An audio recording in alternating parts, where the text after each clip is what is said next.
Hello there, my name is Volodymyr and now we'll unveil the news of these days.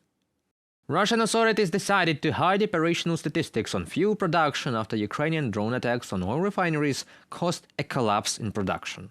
The Ministry of Energy announced that it would stop providing Rosstat, the Russian statistics service, with weekly data on the production of gasoline and diesel fuel. Given the current geopolitical situation, the disclosure of such information may become a reason for market manipulation by unscrupulous market participants. Reuters quoted the department. The closure of statistics on the production of gasoline will help to strengthen the reliability of supply in domestic consumers and improve the energy security of the country. Sure, as the whole, the Ministry of Energy claims. A standard Kremlin practice is to ban everything that goes against party policy. The latest weekly data from Rosstat published on May 23rd showed that gasoline production in Russia fell to its lowest level since October. From May 13th to 19th, according to official statistics, Russian refineries produced 2.5% less than the week before of gasoline, 5% less than in early May, and 20% less than the December levels. Diesel fuel production dropped by 11% compared to the end of the last year. May turned out to be very hot, I would even say fiery for Russia. On May the 9th, a drone attacked a plant located in Bashkiria.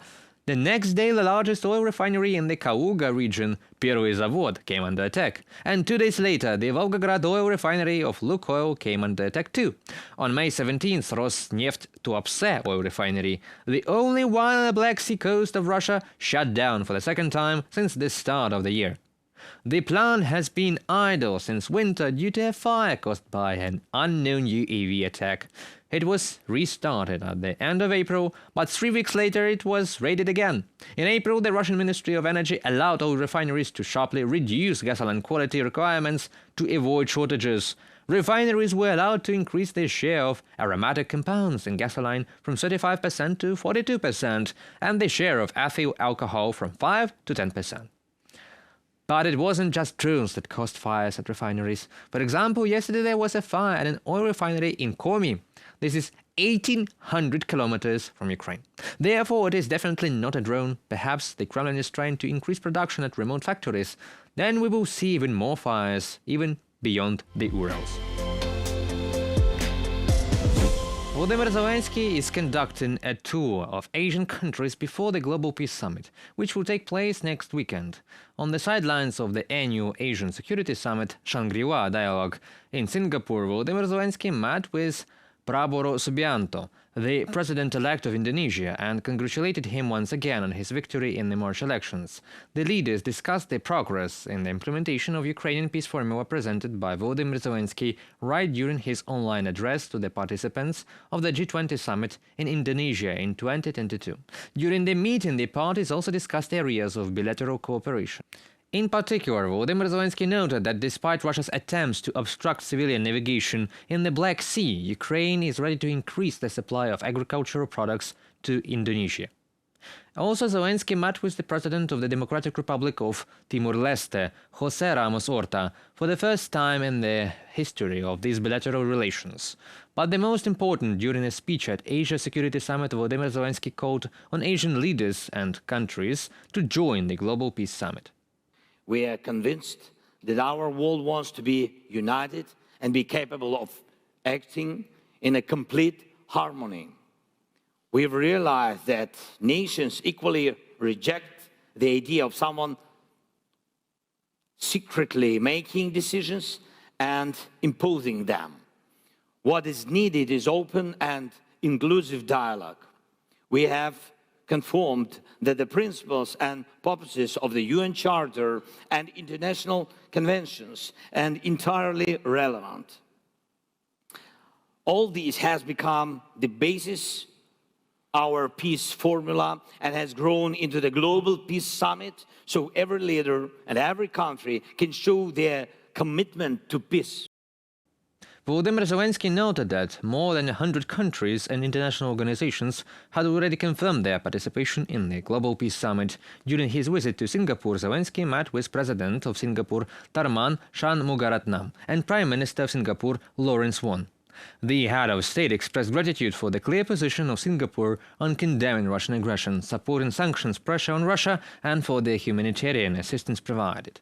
The president of Ukraine thanked Singapore for its assistance in developing human potential and the capabilities of the public service sector in our country. The president emphasized that our country is interested in developing relations with the Association of Southeast Asian Nations and aspires to obtain the status of a sectoral dialogue partner of the association. After participating in the Shangri-La Dialogue Summit, President of Ukraine Volodymyr Zelenskyy visited the Republic of the Philippines, where he met with President Ferdinand R. Marcos Jr. It was the first meeting in the history of our bilateral relations.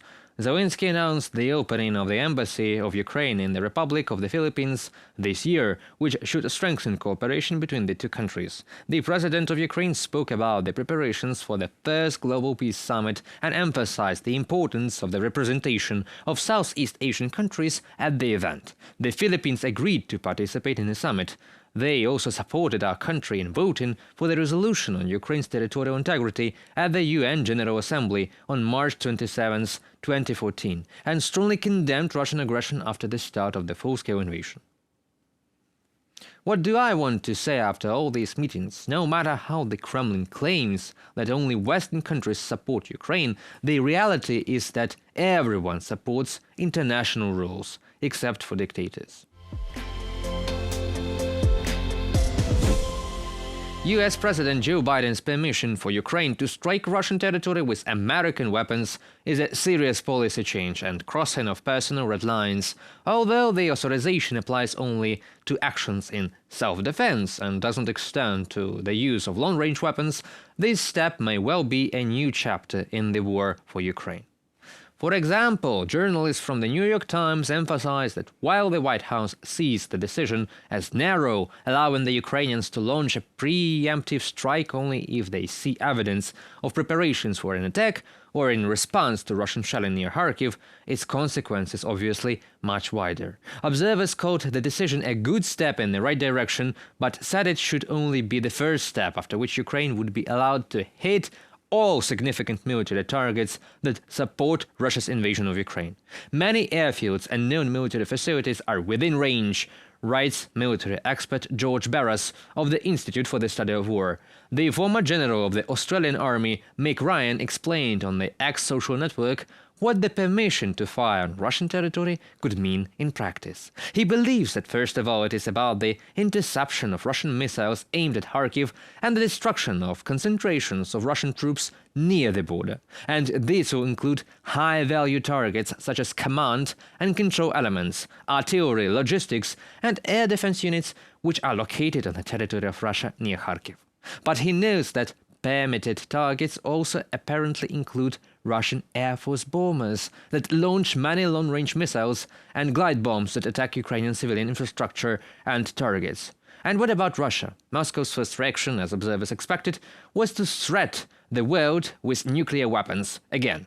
Moscow has repeatedly did it up during the 27 months of its large-scale invasion, especially when it looked like it would lose badly, such as in October 2022.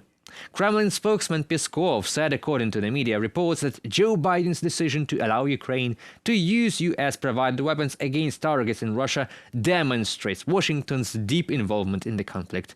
And former President Medvedev said that it would be a decisive mistake for the West to believe that Russia is not ready to use tactical nuclear weapons against Ukraine.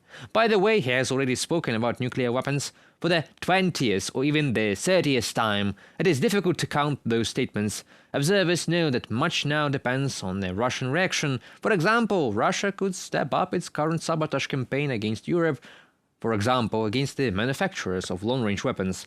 But it was the USA that allowed the weapons, not Europe. So some answer is a little out of place.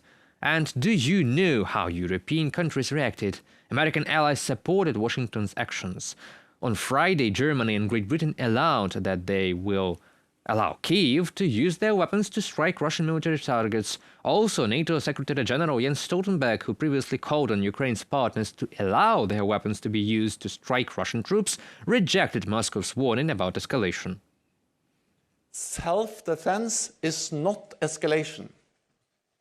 Self-defense is a fundamental right. It is enshrined in the UN Charter. As this war has evolved, NATO's support has evolved, and I welcome that allies are easing restrictions on the use of weapons. We need to remember what this is. This is a war of aggression. Russia has attacked Ukraine, and Ukraine has the right of self-defense.